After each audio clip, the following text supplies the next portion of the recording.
Nigeria, elections often draw significant public interest and participation, but face persistent challenges with transparency, fairness, and logistics. Voter turnout remains a pressing concern as many citizens, particularly in the rural communities, encounter difficulties, especially people living with disabilities, accessing polling stations. The spread of misinformation, especially through social media, continues to erode trust in the electoral process, making voter education an uphill battle. Allegations of electoral fraud and violence during elections further deepen public skepticism, raising critical questions about the system's credibility and inclusivity. These issues are not unique to our country.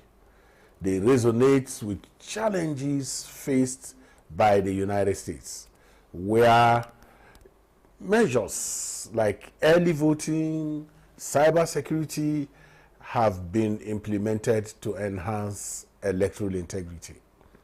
However, Nigeria still grapples with delays in election materials, logistical inefficiencies, and the pervasive influence of money in politics. How can Nigeria address these deep-seated issues to restore and increase trust and ensure transparency?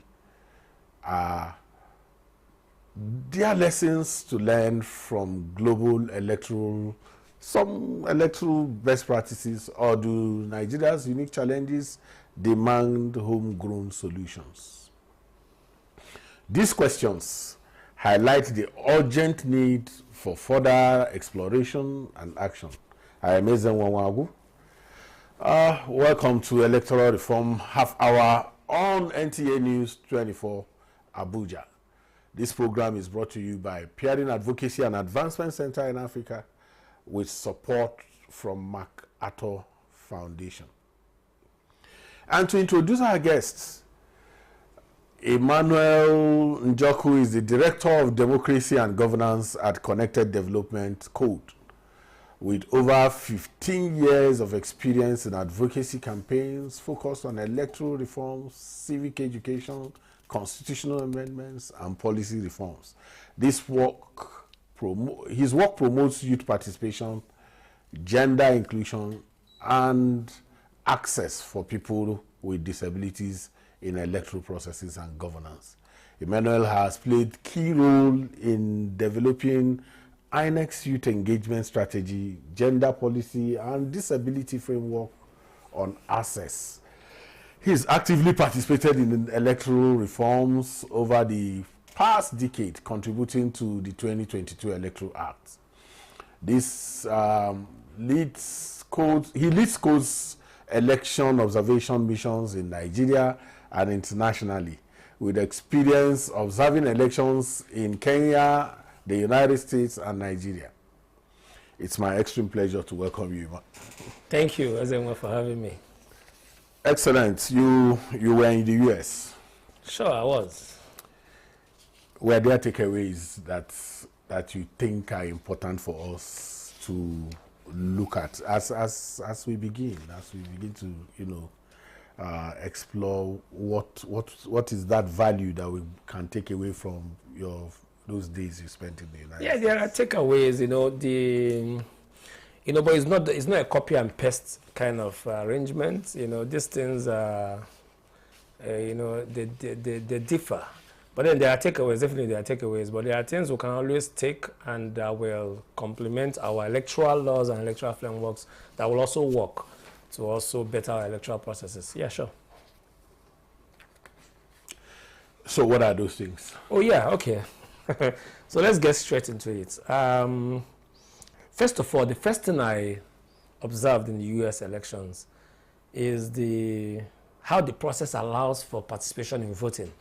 Every person who wants to vote, the process makes it possible for you to vote. Unlike our situation in Nigeria here, there are lots of people who want to vote, especially when you work with young people. In my office, there are a lot of young people who are excited about voting, but by the time they engage in the process from the point of voter registration to getting your temporary voter's card, to now coming back to get your permanent voter's card. And then you know that young people are usually mobile. They change jobs, they get married, they move from place of NYS to another place. So when people also move from their location to another location, as bad as within the same city, you move from, let's say you move from Gariki to Wuse to, you know, it's so difficult for them to be able to transfer their PVCs and their polling units. All of these things adds up to the challenges that make young people not to be able to vote. So I go straight to using the 2023 general election that President Bola Ahmed Tinubu won. If you look at the margin of victory between the APC and the PDP, I think it's about 2 million thereabouts. And if you look at the number of people, for one, that didn't vote, that wanted to vote, that eventually got their TVCs, that didn't get their PVCs, that also got their PVCs but couldn't just go to vote because of the whole security architecture of shutting down the nation. People are not able to move. People who have transferred that couldn't vote. And then more importantly, election workers coming from election observers who go to the field to vote. And from INEC data, I think there were about 1.1 million people who participated in the election voting. About Nigerian police alone had about 400. No, the security agencies had about 400 personnel. If you put the total number of election workers from civil society, election observers, security agencies, the media, the journalists, INEC staff as well that didn't vote, there were over 2 million people that didn't vote. So that number and that population is actually enough to impact the margin of lead with which the president won the election. So there are assumptions that are coming out from what you're saying. Number one would be that every police person who participated. No, I didn't say police. I said security agencies. No, let's say security agencies will vote. You know, voting is not compulsory. Yeah. That it's very important. Two, the youth are not a homogeneous category. As in urban youth, you know, youths who live in the communities, Muslim youth, Christian youth, Yoruba youth, Igbo youth. So when we use these terms, I want you to unpack it, because sometimes we think one cap fits all. So when I said margin of lead, I didn't say youths. I spoke about the people that participated in the election workers. Workers, okay. And I talked about civil society and election, that's mostly election observers.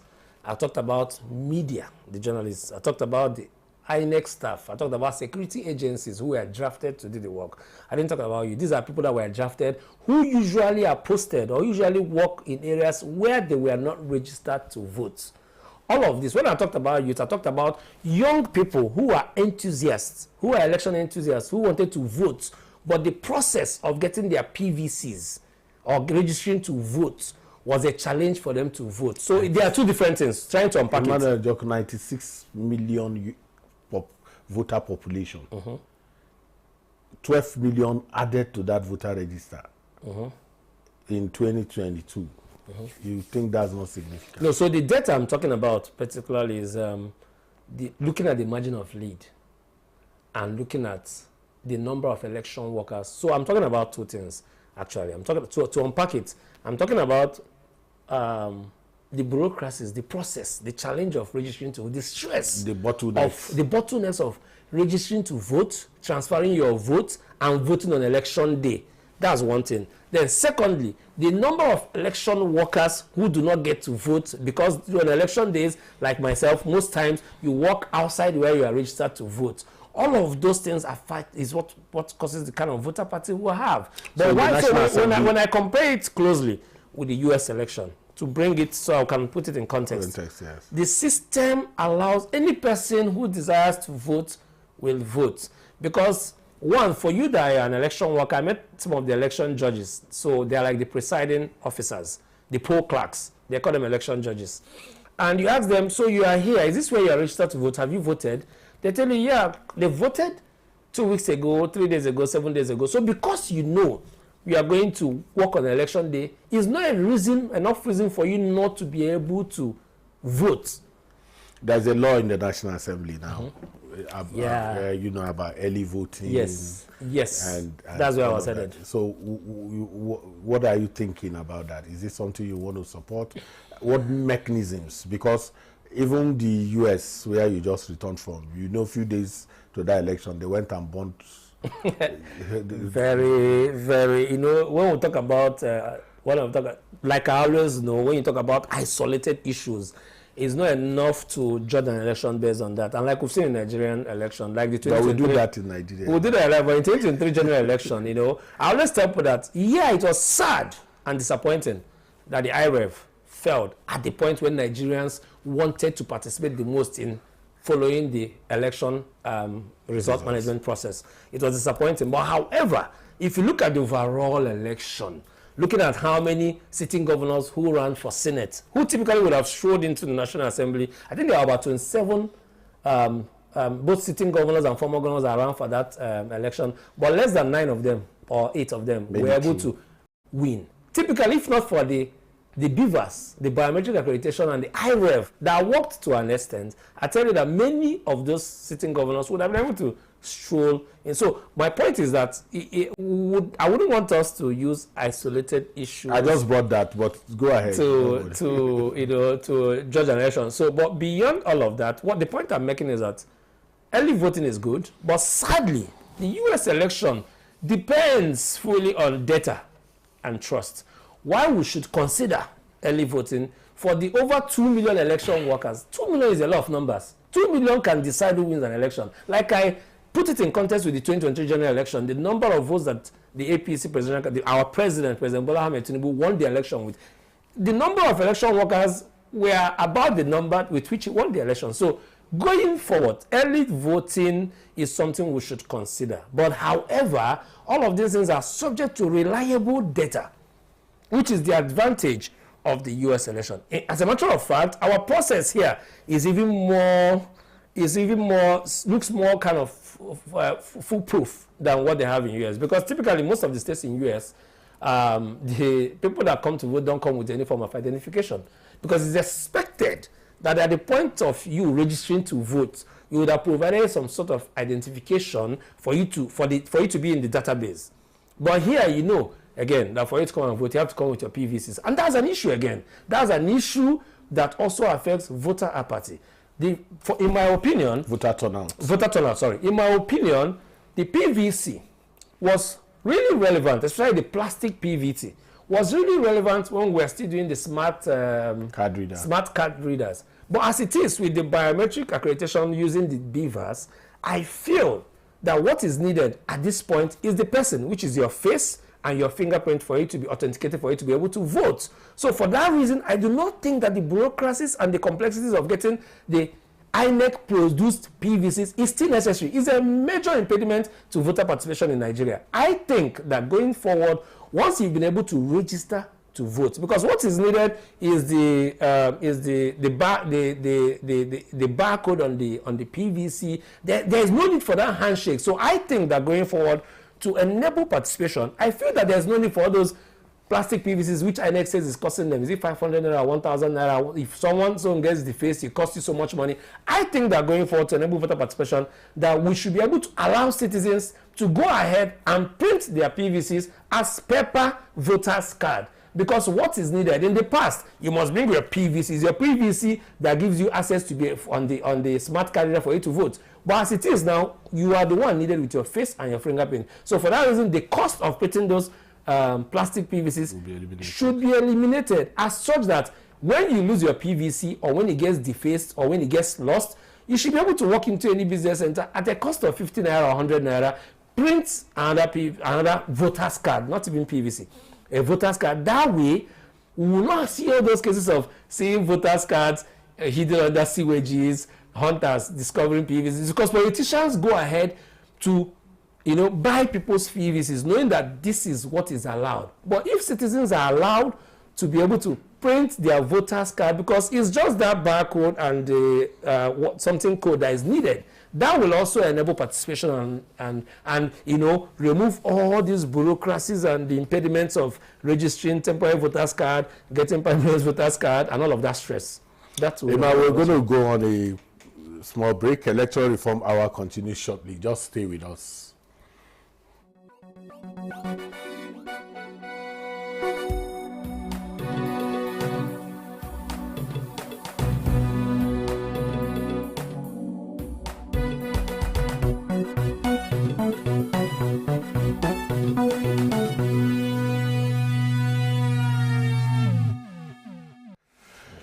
Yeah, welcome back. It's still electoral reform, half hour on the NTA24 news. We're going to have to pack a lot of things, because having you come to this program is difficult. But you are big on policy issues and reforms. Voter education, because that's basically what you've talked about. What are those innovative, things? Did you see any that you think can help our voter education initiatives? Frankly, they're not doing anything different as regards voter education, because we had a meeting with the Maryland State Election Board, and again, that's another thing. The elections in the United States are not managed by some independent electoral commission. Instead, it is managed by a board of elections who are affiliated to political parties. So the election process literally is put in the hands of people who are affiliated to political parties, just that they have an understanding. If this state is run by, let's say, for instance, this state is, the minister is APC, if the board is supposed to be 5 members, 3 members will be APC, 2 will be PDP.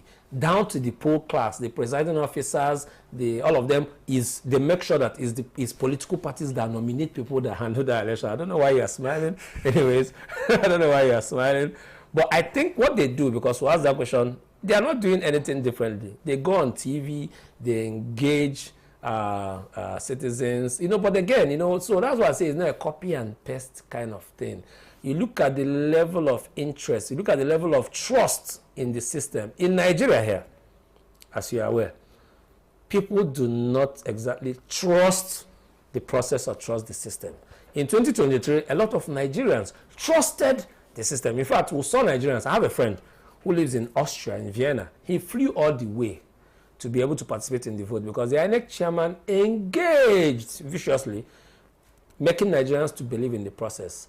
Sadly, and one of our biggest challenges in the whole electoral process is the result management, the result handling. So many people that trusted the process were literally disappointed when they could not follow the presidential election result collation as it was supposed to be, because the INEC chairman was big and he spoke heavily on the IREF. I want us to make good use of this time. There are cyber security protocols, electoral infrastructure that can help strengthen this electronic voting. We are shouting electronic voting. We are all over the place. No. Now, why I was smiling when you were talking is the fluidity of our party system, where people, you are not very sure whether they are this in the morning or... You can always buy them over, No, not even the buy. You don't even know whether they are this in the morning or... Exactly. No ideological differences. But if you see a Republican, he's a Republican. If you see a Democrat, So, I want you to talk about if there are those protocols, cyber security protocols that can help our desire for electronic voting. When they talk about electronic voting and diaspora voting, I'll be sincere with you.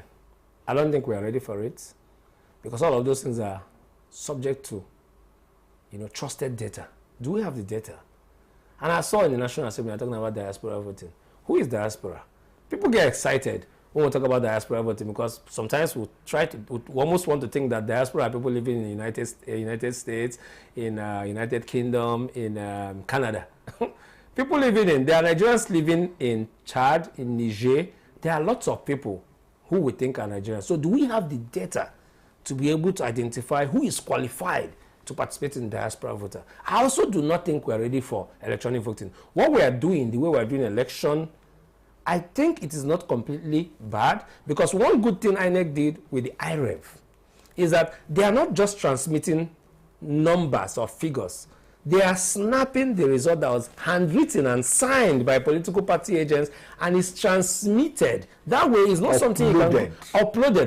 Uploaded, which is supposed to, be seen and followed by Nigerians on the IREF. That, I think, works. But on the part of the diaspora voting, frankly, we do not have that infrastructure or that data. It will cause so much confusion. Even our voter register at this point is being questioned, because we are all recommending that there should be some sort of audit to be able to clean up our voter register. And then because when you talk about diaspora voting, that means you need to expand the voter register to capture people living, and Nigerians are literally in every part of the world, and people who are not even. So how do you identify who is a Nigerian?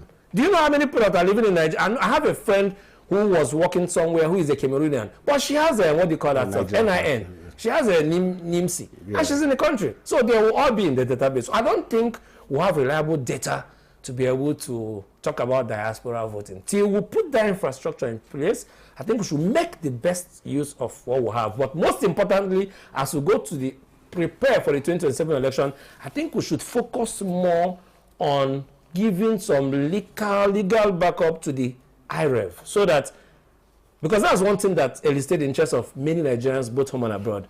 I think as we head to the 2023 election, amidst many recommendations that is put in the front burner around the electoral reforms, I think one that is key is around the IREV being backed by a law as such that the presiding officer or the people who have the mandate to upload those results will upload it, and is backed by law. As such that if you do not upload it, all things being equal, you should be able to face the music. The law is very clear about that. If you don't upload now, that's what the law says. No, but the challenge is that people don't get penalized because the law says. But so. People will not get penalized because even the Supreme Court judgment said that. No, it's not. What I'm saying is that somebody has to complain.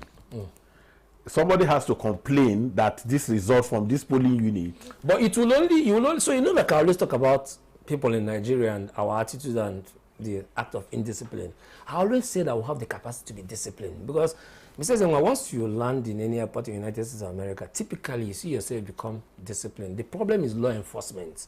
So these laws are there, but are they being enforced? Before even complaints, but what makes it enforceable is the law making it mandatory. That's what I'm telling you, man, that the current law makes it mandatory for you to upload. It's there in the law. So how many people? So the challenge is this. Political parties represent. The political parties do not have organic party agents who, after the elections, can follow through, because most of them are transactional. And you know this as I'm aware. I don't see political party agents as, I mean, they are transactional. So if you, because sometimes we make it look, when people make that call, you say make it, the IREV is not a collation.